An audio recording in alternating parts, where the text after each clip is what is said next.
مولا علی کرم اللہ وجہہ الکریم فرماندے نے فرمایا مقام عریش جڑے دوست صاحب بزرگ ساڑھے کو گئے نا چودھری صاحب تو سمجھ جانا ہے مقام عریش جت مسجد نا عریش جنگ بدر دا میدان اس مقام تے مولا علی سرکار فرماندے نے میں حضور علیہ السلام نو ویکھیا حضور علیہ السلام سجدہ ریز ہو کے نا اللہ تعالیٰ دے سامنے رب دے سامنے اچھا نبی پاک سرکار صلی اللہ تعالیٰ علیہ وآلہ وسلم نے ایک باری دعا منگی نا تے سیدنا صدیق اکبر رضی اللہ تعالیٰ نے سرکار آئے حضور علیہ السلام دے جڑے کندے مبارک تے چادر آئی نا او تھلے ڈگی حضرت صدیق اکبر سرکار نے ایک باری چاہ کے کندے رکھی حضور علیہ السلام نے پھر سجدے جدو دعا منگن لگے نا تے حضرت سیدنا صدیق اکبر سرکار عرض کر دینے یا رسول اللہ اٹھ بابا سان پتہ ہے بتوسا ایک باری جو رب اگے دعا کر چھڑی ہونا ہاتھ پیچھے نہیں ہونے چاہیے دے یہ ایمان ہے انہاں لوگاں دا انہاں پتہ با حضور ایک باری جو آگ چھڑے ہون مدد ہونی ہے تے مولا علی سرکار فرماندے نے مولا علی کرم اللہ وجہہ الکریم فرماندے نے میں پاک نبی سرکار صلی اللہ تعالیٰ علیہ وآلہ وسلم نو ویکھیا نبی پاک سرکار صلی اللہ تعالیٰ علیہ وآلہ وسلم سجدے پہنے حضور علیہ السلام ورد فرما رہے ہیں یا حی یا قیوم لا یزید علیہما ثم رجعت الى القتال ثم جئت وهو ساجد یقول ذلك ثم ذهبت الى القتال ثم رجعت وهو ساجد یقول ذلك مولا علی سرکار فرماندے نے نبی پاک سرکار صلی اللہ تعالیٰ علیہ وآلہ وسلم حضور سجدہ مبارک فرما کے اے الفاظ فرما رہے ہیں یا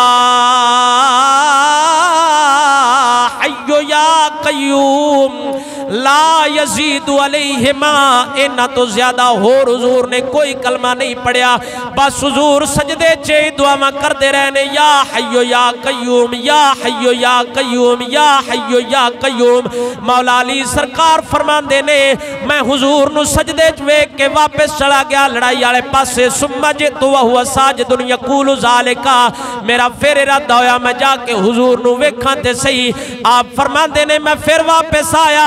حضور اجے بھی سجدے یا حی یا قیوم ہی پڑی جا رہے نے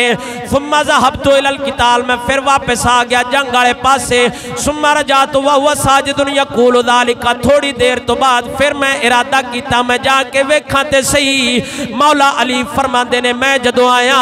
حضور سجدے چینے ایو لفظ پڑی جا رہے نے یا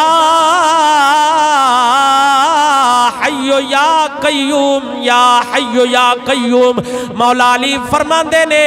جدو میں تریجی واری بار واپس آیا ماں مسلمانہ نعرہ مارے آئے حضور نو خوشخبری دے وہ اللہ مسلمانہ نو فتح تا فرما چھوڑیے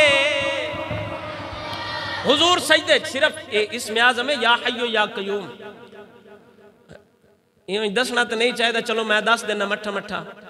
این دے چینی طاقت ہے یا حی یا قیوم اسم اعظم نے اللہ تعالیٰ دے خاص نام ہے اے بندہ پڑھ کے تے کسے بندے تے پھوک چڑھے نا تے او بندہ حل جاندہ ہے انی طاقت ہے انہا لفظ ہیں لیکن ایک فرق ہے زبان بھی ایڈی پاک ہوئے ساری دیاڑی اللہ دیئے قسمہ چاہ کے جنہ سودے ویچڑے انہا دکانہ نے جھوٹے انہا دی زبان تے کوئی اثر نہیں کر دے زبان بھی پاک ہونی چاہیے حضرت سخی سلطان باو رحمت اللہ تعالیٰ علیہ آپ سرکار کولنا ایک باری دینی مدرسے دے طالب علم گئے زیارت آستے جا کے حضور سلطان العارفین سخی سلطان باو دی بارگاہ چرز کیتی با حضور ساڑھا مکھن کھان تے دل پیا کر دے دیسی گئے کو درویش آدمی ہو دوڑے کول تے رونک لگی راندی حضور سلطان العارفین دے کولو پانی والا گھڑا پیا آیا